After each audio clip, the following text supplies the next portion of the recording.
तू पैसे के पीछे भागेगा, लड़की तेरे पीछे भागेगा। अगर तू लड़की के पीछे भागेगा, लड़की पैसे लेके भागेगा। सही मोजां मोनो लाना लाब गैया। अच्छा खिनोबो रोङाखै दाबो? गोसोनो रोंदोंमोनलै माबा गारजाबाय थायो माथो फाग्लासो। जायहा फैसा गैया बेहा गार्लफ्रेन्ड गैया।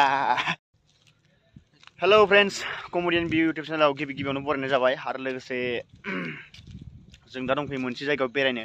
दा नोंथांमोनाथ' आंखौ मिथिखायोमोन नङा होमबा? आङो माने कर्नाटक स्टेटआव थायो आरो बेंगलरखौ आं गिदिंलागासिनो दङ। माने ओरैनो खामानि मावथावथाव माने गोबां बेरायगासिनो दं जायगाखौ। दा नैबो मोनसे सिनारि, बिराद मोजां सिनारि, जायगाया बिराद मोजां।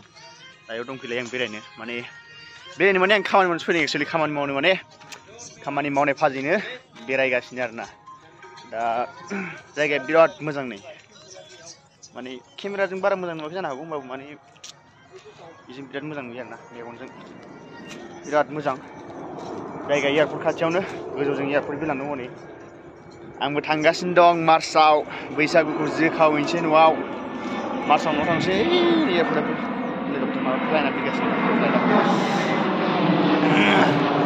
दा आंबो मार्चआव न'आव थांनो सानदों, मार्चनि लास्टआव बैसागुखौ जोखावहैनो सानदों। ओरैबायदि मेथाइ खनगोन दा माने गोदोनि मेथाइफ्रा बुंनो सिरा सिरा सिरा जिबौ गालफा मा लंपेन्ट हाया दा थांफा फैफा, बेफोरबायदि माने अनेक गान दंलै। बेफोरखौ माने खनलाबायनानै मोसादलाबायनोसै, बिदिनो अनेक माबानोसै। जोंना सासे दंलै जे मनोन्जय बर' होननाय, बिथाङा जोंनि बर' कार्बि आंलंनि। बिथांखौ आं नोंनो देखायनो र' एसे। गोबाव जाबाय बिथांखौ लोगो मोनैया। माने बिथांजोंबो आच्छा हेलौ आच्छा, बिथाङा जोंहा कार्बि आंलंनि। ओमफ्राय नोंथाङा मोजां मोननाय दंना गैया? मोजां मोनो लाना लाब गैया। आच्छा माबा जानोबो खहाबा लोंनोबो खहाबा फाग्लासो। नोङो सोरखौबा नायना दोंनो नामा?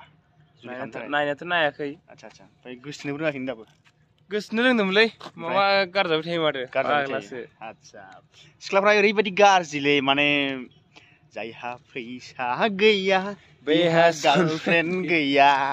बेनिखायनो पहले पैसा कमाओ, पैसा पे तमाशा देख। अच्छा अच्छा पैसा फेक तमाशा देख। पैसा फेक तमाशा देख। Sorry sorry.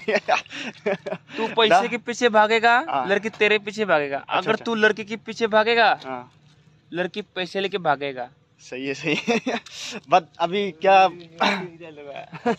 अभी क्या करना चाहते हैं? शादी अभी करके? तो कुछ नहीं, शादी नहीं करेंगे। हाँ। पहले पैसा कमाऊंगा, उसके बाद सोचेंगे। अच्छा अच्छा अच्छा, ठीक ही है। पैसे कमाने से भी कुछ नहीं होता, पैसे कमाओ, सम्मान कमाओ। हाँ। बाद में देख अपने आप लड़की तो उपज जाएगा। गाइस मैं बोल रहा हूँ, अभी जो जितना भी जवान है, इसका दोस्त है, कुछ दिख रहा है ये वीडियो, इसके लिए एक मैसेज भेज रहा हूँ। लड़की के पीछे कभी भी मत भागो। अच्छा, प्यार में मत पड़ो, लड़की को हमारे पीछे भगाओ। पहले पैसा कमाने के लिए कोशिश कर। अच्छा, सोच। अच्छा। अगर पैसा नहीं है तो शादी करके क्या फायदा? भगा के लेके आएगा लड़की को। और लड़की लोगों के लिए भी एक और मैसेज है, तू भी लड़का के पीछे मत भागो, कम उम्र में मत भागो। लड़का कोई हम लोग जैसा भी है, कोई लफंगे लोग भी रहता है। लफंगे लोग तो किसी के बाइक लेके जाएगा, तेरे को पता आएगा तो उसके पीछे, हाँ वो लड़का अच्छा है, बाइक वाला है। अरे यार शादी के बाद ही देखेंगे, पेट्रोल डालने के लिए पैसा नहीं होगा, जाएंगे तेरे को शादी करके तेरे को घर पे बिठाएगा और जाएंगे वो दूसरी जगह में, तो तेरे को दर्द कैसे होएगा? बिल्कुल बिल्कुल। तब तेरे को पता चलेगा कि यार शादी क्यों किया मैं। तो लड़का को भी उसी टाइम में फीलिंग आएगा कि मैं शादी क्यों किया। अच्छा, जब मैं पैसा नहीं है, खिलाएंगे लड़की को क्या देगा, अपने बीवी बच्चे को क्या देगा, वही बात है। इसलिए पहले पैसा कमाओ, उसके बाद शादी कर। ठीक है ठीक है। लाइक करना, सब्सक्राइब करना इसके चैनल को। ये मतलब हमारा दोस्त है ना, लड़की को भी बोल रहा है, लड़की को भी बोल रहा है, मतलब दोनों तरफ से बोल रहा है। हाँ, ठीक है। बेस्ट ऑफ लक, आपको मिल गया, अच्छा लगा। मा खोरोंदाव बेरायनोसै दे होमबा थांसैलाय थौ।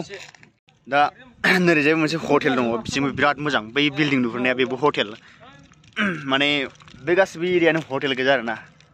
दा बेरायबाबो बेरायख'नो हाया, माने मोनसे हटेलजों लोगोसे पार्क, बेफोरबायदि माने गिदिर गिदिर माबाफ्रा मानसिफोरा बेयाव जुलि खालामनो फैयो। ओरैजाय थांबाबो जेरैबो माने हाबानि हल गोजा आरोना। इयाव बिराद रां लायो, बेयाव माने खरसा बिराद खरसा जायो। एयारपर्टआ इयावनो दं, खाथियावनो दं एयारपर्टआ। एयारपर्टआ इथिं दङ, केम्पेगौड़ा एयारपर्ट। केम्पेगौड़ायानो। आं मार्चआव थांबा बेयावनो थांनांगोन। बिराद मोजां जायगाया बेरायथावथावनो बिराद नुवाखै दंफाङा सारि सारि माने बिराद रां गारदों आरोना बेयाव दा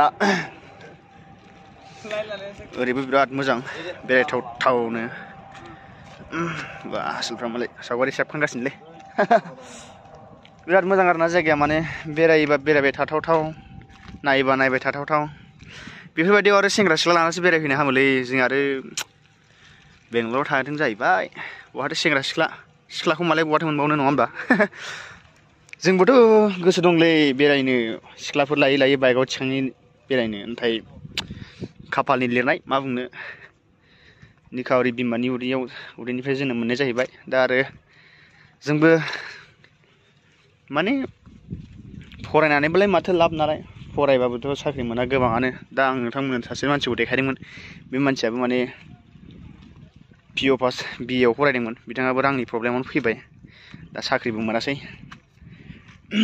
अब्लाबो बिथाङाबो माने गावनि माबाजों गोसोनि बोलोजों नाजागासिनो दं आरोना माने दाद गोसोजों खामानि मावनि माबानि होननानै माने खामानिफोराबोथ' माने एसे एनै मोजां खामानिखौथ' मोनखाया नालाय खस्थ'खौसो मोनखायो बांसिनानो दा अब्लाबो बिथाङाबो बैसो जाबाय 26, 27 जाबाय नामाथाय अब्लाबो बिथाङाबो माने गावनि माबाजों नाजागासिनो आरोना गोसोनि बोलोजों जुजिगासिनो दं जेनेबा ओरै मावगोन ओरै खालामगोन होननानै दा जोंबो सानो बिदिनो मावनो होननानै दा आरो जोंबो न'खरनि प्रब्लेमाव बेफोरबायदिनो अनेक न'खरनि कन्डिसनाव बिदेशआव थाफैनांगौ जादों मानो होनना बुङोबा जानाय थानायफ्राथ' थिग माने जोंनि फिउचारनिखौ साननांगौ जायो बेनि थाखायनोसो थाफैनांगौ जादों बेयावबो